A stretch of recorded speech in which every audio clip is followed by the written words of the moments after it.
俺が生きている？直視の魔眼に点をつかれた俺が？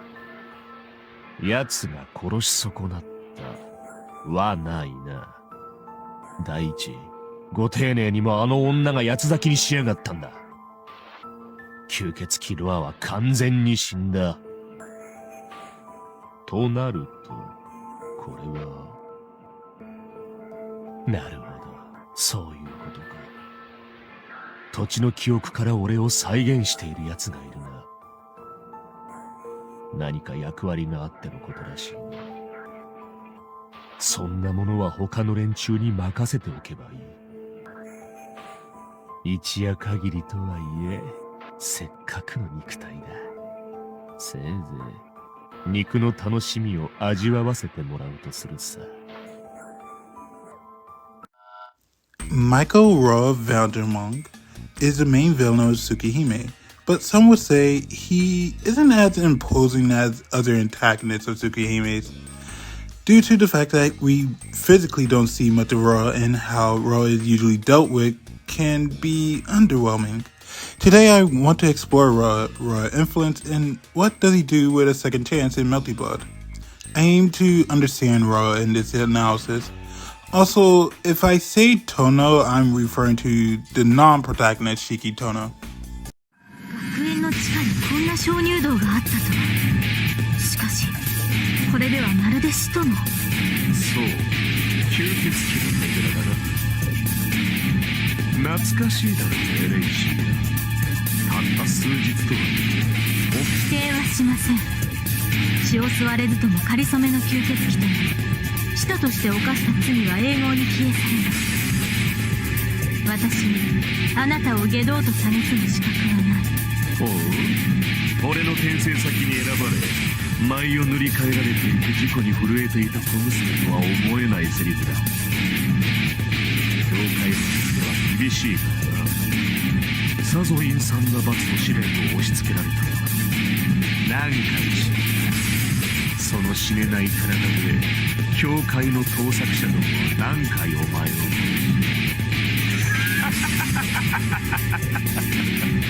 ああ、まさに最高の生贄だ。奴らは魔女狩りにしか興奮しない聖人様の集まりだからね。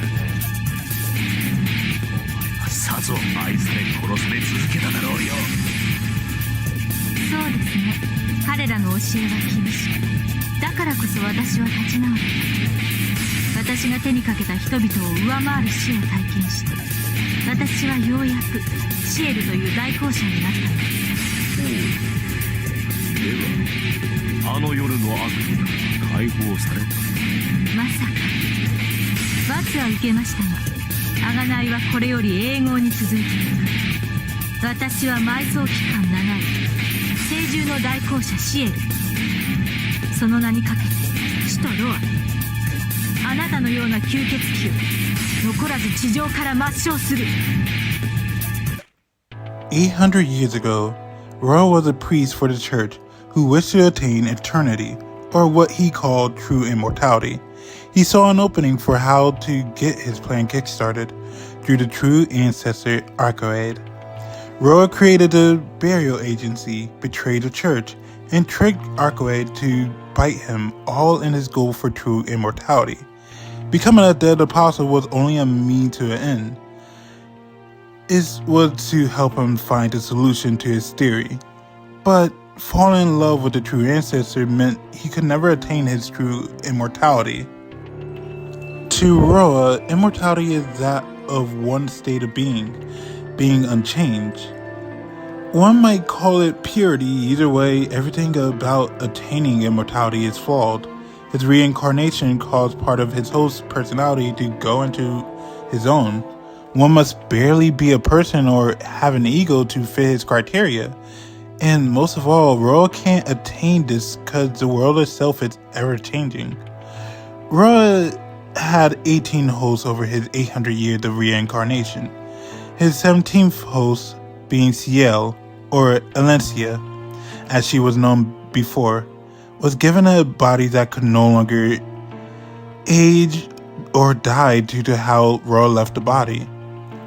ironic how Ciel was what he wished to attain, but was only gained through his departure.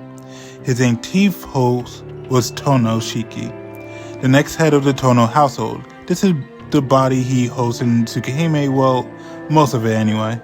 Shiki would kill Roa reincarnation, and thus Tono would be his final host. よう、混沌の旦那。物騒な連中が近づいてきやがったと思いきや、まさかあんたまで出てくるとはね。なかなかやるじゃないか、あのお嬢さんも。前回もいささか品格が落ちていたが、今回はその極みだな、ミハイル。大天使の名も落ちたものだ。よもや貴様に旦那呼ばわりされる日が来ようとは。は、何？ちょっとした気晴らしだよ。せっかくの転生だ。その器にあった物言いもおつなものだぜ。そうか。私も貴様も自我を失っていくのは同じ。こちらは混沌と同化することで意識が解け、そちらは転生を繰り返すことで意識が混濁していく。言葉を交わすのもこれが最後かもしれんな。ああ、あんたと創世の土を完成させた時は楽しかった。もう一度ぐらい共同研究とやらに没頭したい気分ではあるが。器から生じる破壊衝動を抑えられんか。気に病む必要はない。こちらも腹が減っているところだ。吸血鬼として当然のように潰し合おう。In the story of Tsukihime, there is something known as Roa's influence. Roa's influence differs on person to person and feeds on their worst desires. He influences both Shiki and Tono to act on their worst impulses, like killing and other acts of violence. Akiha and her desire of nostalgia, impulsing her to do whatever to attain it. Ciel and Arcoade are influenced in different ways from the hosts. In Ciel's case, she is still influenced by him. It warped her mind and body. While she did take joy in being used by Roa, Ciel wasn't as sadistic as before Roa took over. And we already know what happened to her body. With Arcoade, he influenced her with extreme guilt being used, causing her to care little about herself, and close her heart out till she finally met Shiki. Roa influences the thoughts we have that we know are bad, only this voice that telling us to do something bad or self-enjoyment at the arms of others is loud and constant. But Shiki parallels these bad thoughts we have by being the voice to act as, well, the thoughts we know are true, but we can't see for ourselves that we can't admit. For example, Shiki shows Arcoade that it's okay to express yourself despite how long she's closed herself out. Shiki is the thought that knows we can always better ourselves, while Roa is the thought that we always have to be on a joyride. We shouldn't really care about other people and just enjoy life for what it is. 君が青崎の娘か。ようこそ最新の魔法使い。お目にかかるのは初めてかな。さあ、あなたがこの先も生き続けるのなら、いつかどこかで出会っているかもしれないわよ。不老不死を自称するのもいいけど、少し知識が古いんじゃない？魔法使い相手に初めましてなんて、あのじいさんあたりが聞いたら爆笑するわよ。なるほど。たまたま神秘の才欲を掘り当て、一躍脚光を浴びただけの田舎者だが、魔法使いには違いないということか。たかだか30年程度の魔法だが、またとないレア物には違いない。それなりに敬意を持ってその血を飲み下すとしよ私のは口に合わないと思うけど、ま、こっちも思うところがあるし、シキと妹さんの悩みを一つ減らしてあげましょう。To be completely blunt, Roa is your textbook incel or white knight. However, he demands others to see his way and stay in the same state of immaturity or purity as him. The burial agency and dead apostle group he interacts with are just boys club who fools themselves that they believe they think they're better than everyone else. But for Roa, for the bad he does, he still does some good from time to time. Roa isn't evil in the sense we usually think, as even his influence does good for others to help them survive. In many situations, it's only thanks to Roa's influence that Shiki was given the drive to kill something. Or it can also be Nanaya, but we can never really tell fully. Roa himself, though, is a man who romanticized his insanity and thoughts to be that of enlightenment. This is what Roa and his influence is at his core, the danger of romanticizing. 来たぞ。約束通り蓮を離せ。お前は。よう、再会を祝して乾杯と行こうじゃないかし。酒は飲めるか？まだ無理？ああ、なら俺の飲み物を分けてやろう。安っぽい黒猫の血だが、何？これはこれで慣れれば癖になるぜ。ロア。そう、睨むな兄弟。しょっぱなから全開にしちまったら脳が破裂するぞ。安心しろ。あの黒猫は優れた術式でくくられた沼だ。頭だけになっても復元できる。まあ姫君かあの女ほどの魔力量は必要だがな。言いたいことはそれだけだ。どうしてここにいるのかなんて聞かない。ただ1秒でも早くお前を殺す。いいね、相変わらずの寝ぼけぶりだ。苛立ちを通り越して嬉しくなる。来いよ殺人鬼。あれからどれだけ腕を上げたのか俺の体で確かめてやる。 Let's talk about the big fallacy with Roa's immortality. The big flaw in both Roa's immortality and idea of purity is they are both something so plain to see that Roa refused to see it as it is. They are both a state of undying and not living. In other words, death. Roa romanticizes death in such a way that he rejects life itself, not even realizing it, even with his eyes of death when he gains it from Tono. Roa blames the church for how CL became CL, refusing to notice that it was her undying body that Roa gave her that killed Alencia, thus romanticizing her body to be this thing of perfection. Meanwhile, all that body did was cause CL harm. She doesn't treat the body well at all, and because she lacked a care for her very life. The true ancestors are often equated to machines, yet Roa romanticized this version of Arkway that he failed to realize that even a true ancestor changes, grows, and dies. And this is something that he does not ever see. For example, when you cut his lightning, he says the following, that you cannot kill something that isn't ever alive in the first place. But that's not true. You can destroy a wall and a wall can wither away. This is basically just trying to have your cake and eat it too. Akiha nostalgia is romanticized so much by Roa that Akiha reverts back to the needy child that desired her brother, throwing away all the growth that she had as a person. Shiki had to basically kill himself in order to bring back the maturity of Akiha.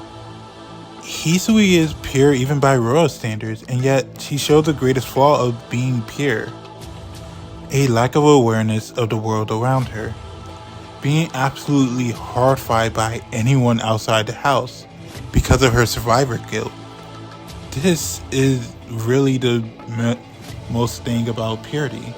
It's just a state of unknowing. You can never know anything, and it can be harmful to not know anything, to not know the harm that you are not witnessing and how you might be enjoying something at the behest of someone else suffering.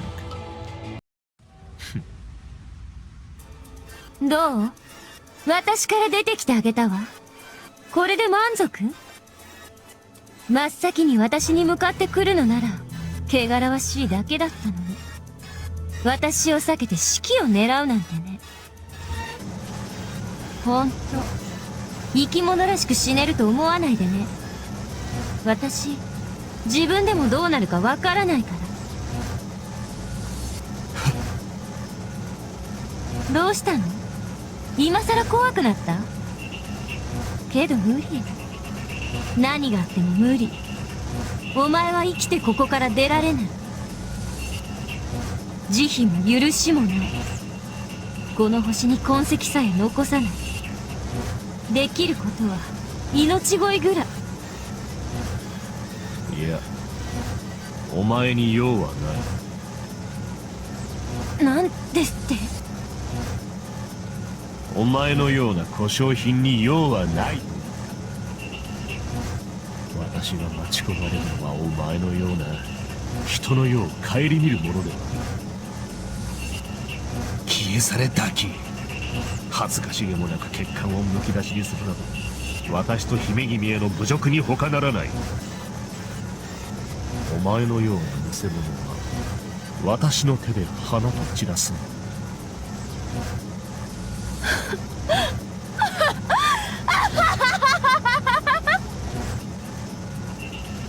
面白いわロア。道化役として城に来た時より何倍も心に響いた。怒りでお腹がねじれそう。もうダメ、耐えられない。その血を一滴残らずまき散らしてあげる。Ron's rambling and all sources talk he makes is nothing more than just phallic words that try to make it seem like he's saying something big, but in reality, it's just the dangers of romanticization and how it can hurt yourself, how it can hurt the people you communicate with, and others who care about you. Thank you all so much for watching. This video may be short, but this took me a long time to do because I had to figure out how exactly I was going to write this and how to phrase this properly. I hope I got my point across well, and thank you guys so much for watching. 直視の魔眼によって破損した彼女ではこの程度。私でさえ打倒しうる規模だが、さて。命を賭した曲芸であったなど、その覚悟に報いてやる。やはり本体が出てきては話にならないが、魔術回路を全てボードに飛ばして、さて何秒も使う。戯れる口づけを許す。その血、その魂を捧げるように最後の生を叫ぶがいい。それでこそ800。私は確かに永遠を見た。あの時よりいささかも色あせない月の姫よ。18度目の死、最後の転生をここで燃やし尽くしてご覧に入れよう。